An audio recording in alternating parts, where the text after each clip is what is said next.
Two guys of Minnesota sports flowing in their veins. Mackey and Judd on SKOR North and SKORNorth.com. Ideally, you would love to have that person in that role developing behind a great player like Kirk, but I don't think you ever sacrifice, it being the right player. And regardless of the when, the where, the why, the how, you can't sacrifice that because you have to have ultra belief and connection on making that decision because it is such an important decision.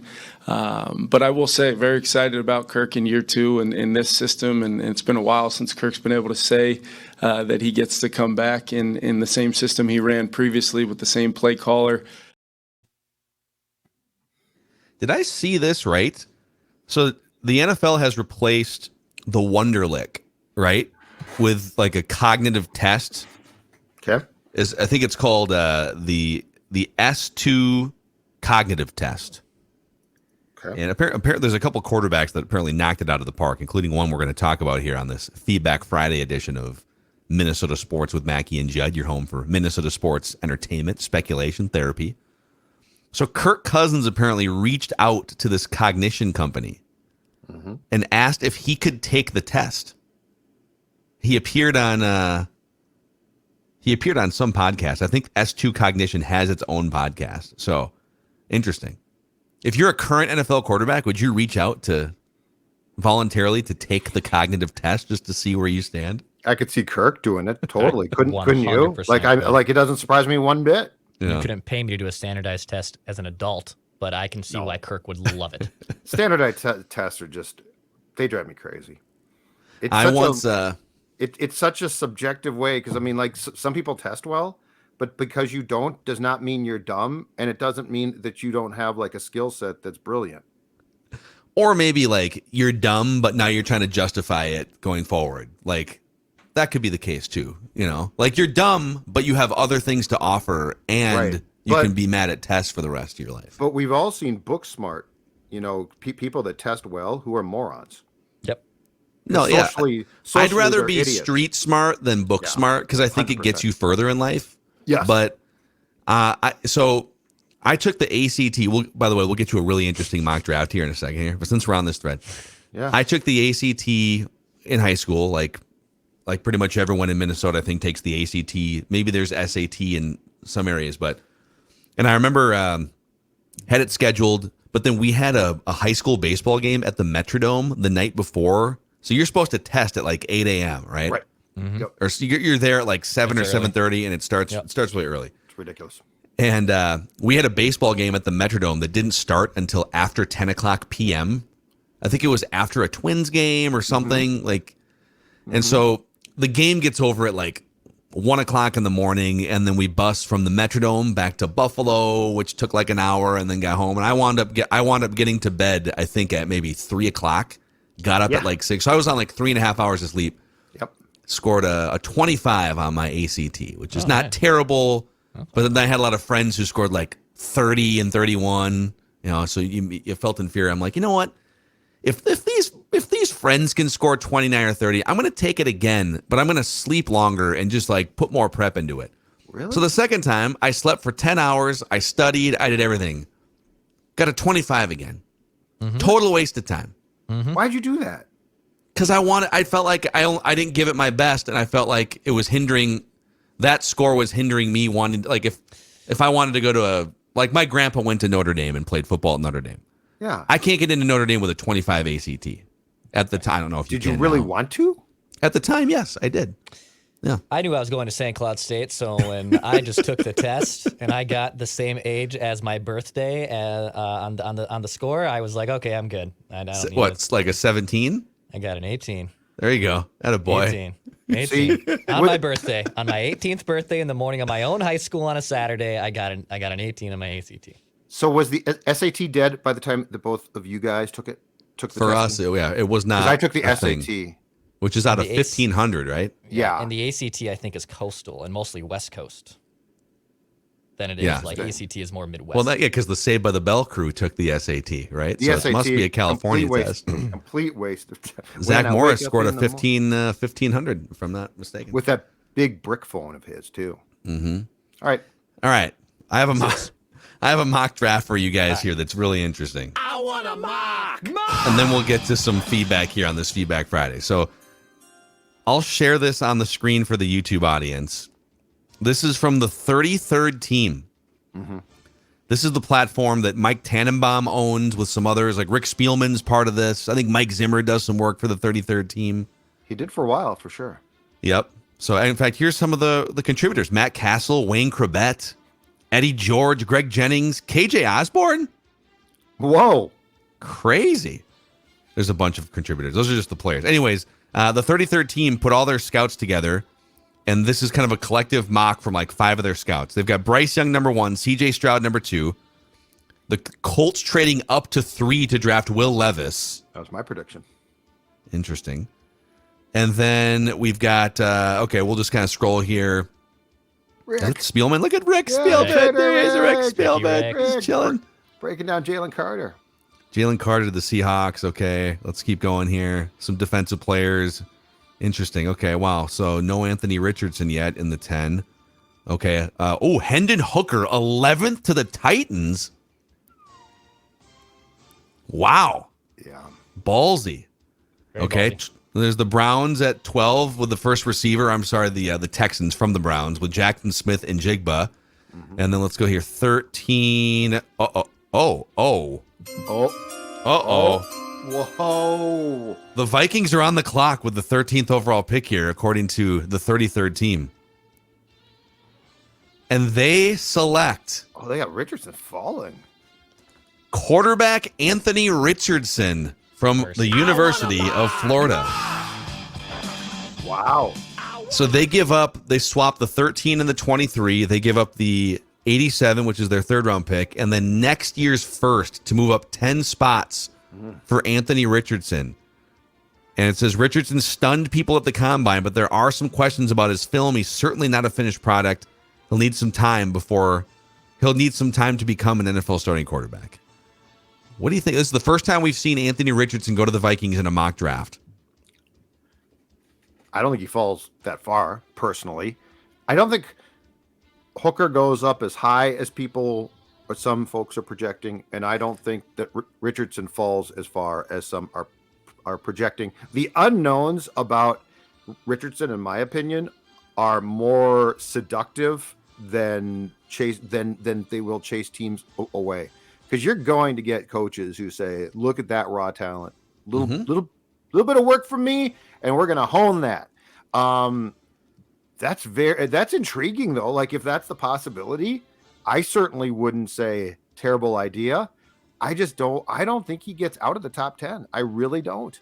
I think that there's too much there unknown that's seductive. But he's also, in terms of, if you want to look at the numbers and the data, I think he would have one of the lowest completion percentage of any quarterback drafted in the first round. And if you look at some of the other similar completion percentages, if you don't complete 60% of your passes in college football, it doesn't mean that it's a death knell. But if you're around where he is, there's accuracy problems. There's accuracy problems. And the thing is, Kevin O'Connell's on the record saying, too, that accuracy is the most important trait for a quarterback. Well, this would go against his ethos. But what about a year? Unless they thought they could fix the accuracy. But what about a year behind Kirk, maybe then? Year behind Kirk. Accuracy improves? I don't know. All I know is this. Lamar Jackson fell to the final pick in the first round because of these concerns and became an MVP. So are you going to let potentially a guy slide? Because again, like how many times is this league going to repeat some of the same things? Don't answer the question because it's a ton. But I got to think that Richardson has shown enough athletically that there is intrigue there. And plus, again, they're going to say it's college coaching. Some teams are going to say that. They would say that. And now there's smarter people than us who've broken down the film. And I know Tyler Fornes is on this train too, that if you look, like one of the big fatalist things for quarterbacks coming from college to the NFL is the inability to sense pressure or inability to deal with pressure.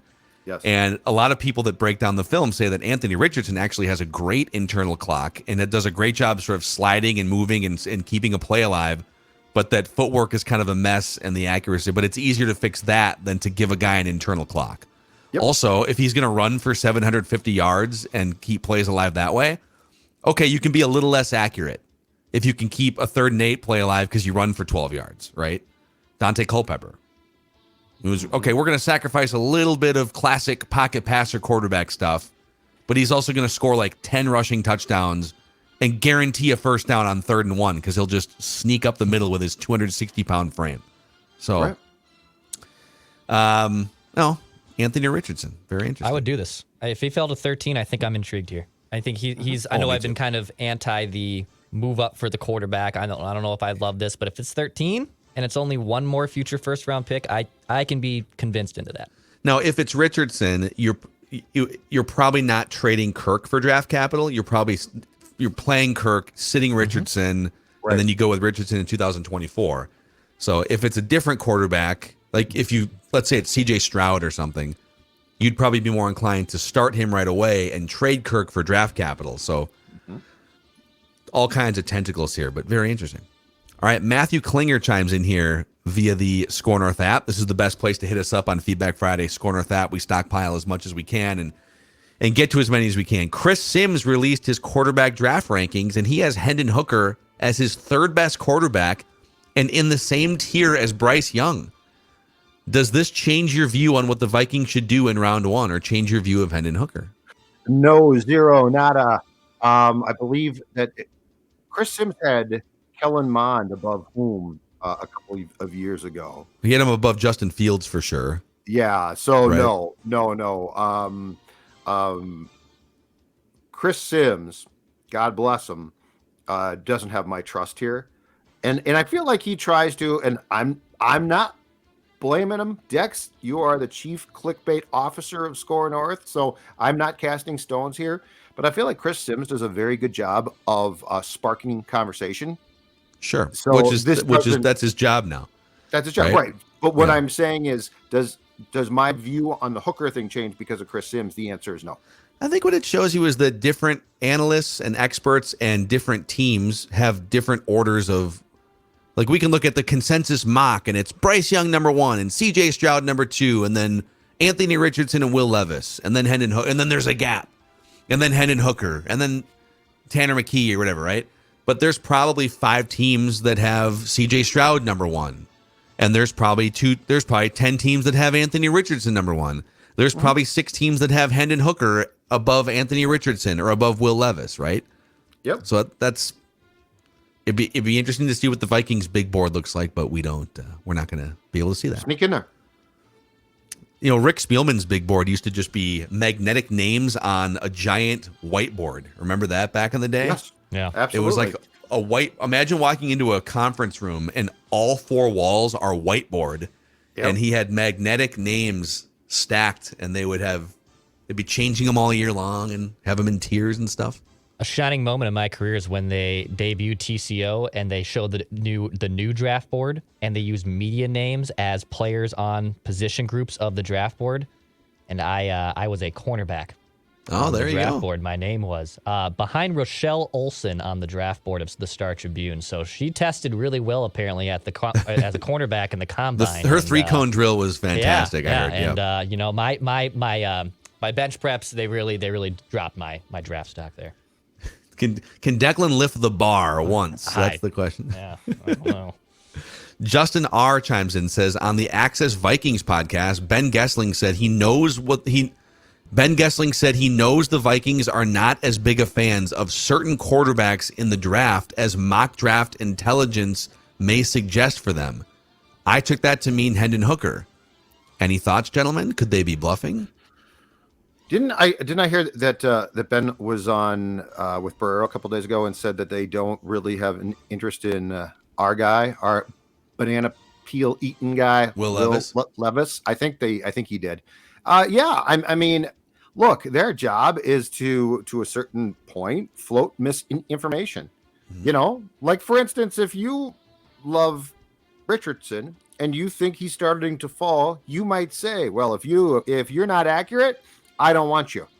But if you don't like Will Levis, you're not going to tell a beat reporter that you don't like Will Levis, right? Well, but he might. So that could be a smoke screen too. Sure, it could be. But I mean, my guess is that Ben has some folks in the scouting department that he talks to, and they might say, don't believe this as much. And like, that's the whole thing. This whole month is based on misinformation. Like, that's the starting point, not information, putting out smoke screens. That's how April works.